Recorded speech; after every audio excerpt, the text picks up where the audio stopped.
అవకాశం కనిపిస్తా ఉంది. సో ఓవరాల్ గా కొద్దిసేపట్లోనే క్లారిటీ వచ్చేటువంటి అవకాశం ఉంది. మనోజ్ రైట్ మధు, ఈ నెంబర్స్ ఇంకా మారుతూ ఉన్నాయి. పోస్టల్ బ్యాలెట్ లో Congress party and BRS neck to neck fight ఉంది.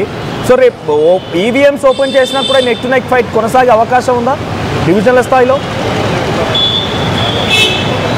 ఎగ్జాక్ట్లీ ఈవీఎంలతోటే అసలు కౌంటింగ్ ప్రారంభమయ్యే అవకాశం ఉంది. ఎందుకంటే ఒకేసారి బల్క్లో 1500 నుంచి 2000 ఒక్కొక్క బూతుల్లో 3000 నుంచి కొన్ని సంబంధించినటువంటి 2 బూతుల్లో కలిపి 4500 నుంచి 5000 ఓట్లు పోలేటువంటి అవకాశం ఉంది. కాబట్టి ఇప్పుడు షేక్పేట్లో అత్యధిక జనసందత, మొత్తం పాపులేషన్ డెన్సిటీ ఎక్కువగా ఉంటుంది.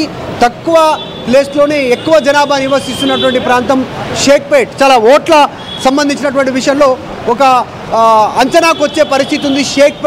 షేక్పేట్లో మైనారిటీ ఓట్లు ఉండడం, దానితో పాటు మైనారిటీ ఓట్లు యూసుఫ్గూడ, బోరబండ, తర్వాత రహమత్ నగర్ ప్రాంతంలో మైనారిటీ ఓట్స్ ఉన్నటువంటి సిచ్యువేషన్. షేక్పేట్లో మైనారిటీలు ఉన్నప్పటికీ మెజారిటీ పాపులేషన్ మైనారిటీ లేదు, అక్కడ ముస్లిమ్సే. వాళ్ళు షేక్పేట్ డిసైడ్ అయితే దాదాపు ఎవరు గెలిచే అవకాశం ఉందనేటువంటిది కూడా ఒక అంచనాకు వచ్చేటువంటి సిచ్యువేషన్ కనిపిస్తూ ఉంది. కాబట్టి సో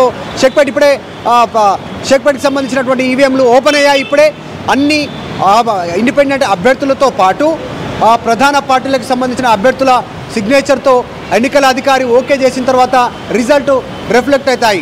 ఏ బూత్లో ఎంత మేర మెజారిటీ ఉంది, ఎవరికి ఆధిక్యం ఉంది, ఎవరు ఎన్ని ఓట్లు చేజిక్కించుకున్నారు. BRS 36, Congress 35 and BJP 10. BJP ఒక ఓటు ఇప్పుడు కనిపిస్తోంది చాలాసేపు నుంచి. ఇటు బీఆర్ఎస్ పార్టీ వచ్చేసి 36 అండ్ కాంగ్రెస్ 35. కేవలం ఒక్క ఓటుతోనే బీఆర్ఎస్ ఆధిక్యత కనబడుతుంది. ఒకసారి మాగంటి సునీత మాట్లాడుకోవచ్చు ఆర్టీవీతో. సో మరి కాసేపట్లోనే మాగంటి సునీత ఏం మాట్లాడాలని మీకు చూపించే ప్రయత్నం చేస్తాను. అంతకంటే ముందు నెంబరింగ్ సిస్టమ్స్ మారుతోంది. Madhu 35 Congress and BRS 36, BJP 10.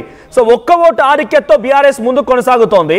So ఈ నెక్ టు నెక్ ఫైట్ చాలా క్లియర్ కనబడుతోంది. మరి కాసేపట్లో ఫైనల్ రిజల్ట్, ఎందుకంటే ఆల్మోస్ట్ ఒక 80 ఓట్స్, ఇంకొక 21 ఓట్లు మాత్రమే, 80 ఓట్లకు సంబంధించి రిజల్ట్ వచ్చేసింది. ఇంకొక 21 ఓట్లు మాత్రమే రిజల్ట్ తేలాల్సి ఉంది. 21 కాదు, కేవలం 20 మాత్రమే. So final result at to be announced. So 20 ఓట్లకు సంబంధించి ఇంకా ఏం జరగవచ్చు?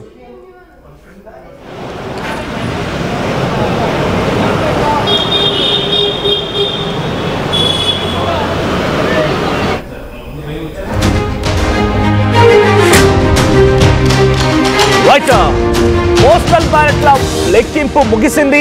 ఇక ఈవీఎంల కౌంటింగ్ ప్రారంభమైంది. ముందుగా షేక్పేట్ డివిజన్ కి సంబంధించి 2 రౌండ్లలో షేక్పేట్ డివిజన్ యొక్క పూర్తి ఓట్ల లెక్కింపు పూర్తి కాబోతోంది. ప్రతి 30 నిమిషాలకి ఒక రౌండ్ చొప్పున రిజల్ట్స్ అనౌన్స్ చేయబోతున్నారు. మొత్తంగా 10 రౌండ్లు ఉన్నాయి.